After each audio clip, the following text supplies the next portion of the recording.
Alors c'est une tentative de réponse justement aux dérives de la méritocratie. On a constaté que le recrutement dans les classes préparatoires, dans les grandes écoles, comme on dit, était un recrutement extrêmement sélectif.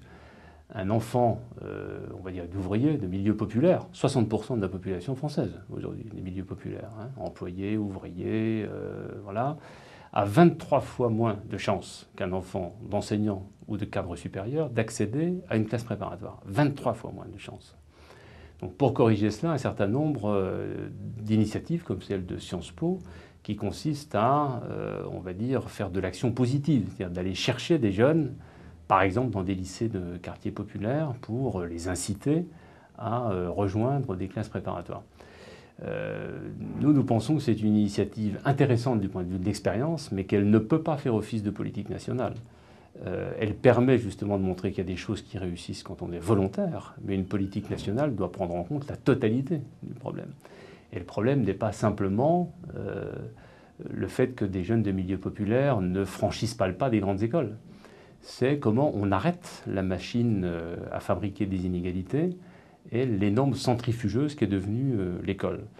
Comment on reconnaît, par exemple, tous les éléments de la culture et pas simplement les éléments les plus conceptuels de la culture. Comment la culture technique est intégrée dans ce qui permet de, on va dire, sélectionner les meilleurs et pas simplement la culture conceptuelle.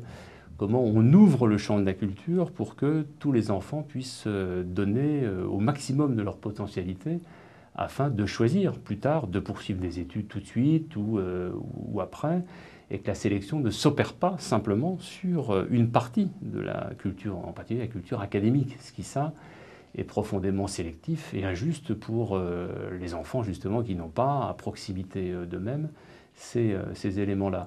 Donc les expériences de Sciences Po, Paris, toutes méritantes ou méritoires qu'elles soient, ne peuvent pas servir de politique nationale.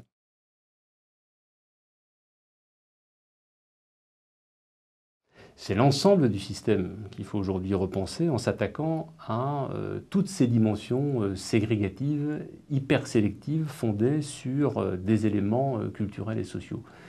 Et en particulier, d'éviter par exemple de trier les enfants trop jeunes, comme ils le sont aujourd'hui. Tous les systèmes éducatifs qui réussissent mieux que le nôtre, les enfants continuent à être ensemble jusqu'à la fin de la scolarité obligatoire, jusqu'à 16 ans. On ne trie pas les élèves.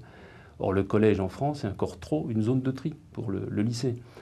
Il faut s'attaquer à la grande disparité qu'il y a entre les différentes filières du lycée. Entre la filière générale et la filière technologique ou professionnelle, il y a des disparités importantes. Pourquoi les lycéens qui sont en filière générale n'ont pas accès à la culture technique, qui est un élément fort de la culture de tous les individus, et pourquoi les lycéens des lycées technologiques et professionnels n'ont pas accès à la philosophie, par exemple, alors que c'est indispensable pour se situer dans sa vie. Voilà des éléments correctifs qui permettraient de ne pas, on va dire, stigmatiser certains lycéens comme étant de manière définitive enfermés dans certaines filières, et d'autres qui, par nature, seraient présélectionnés pour aller dans les grandes écoles.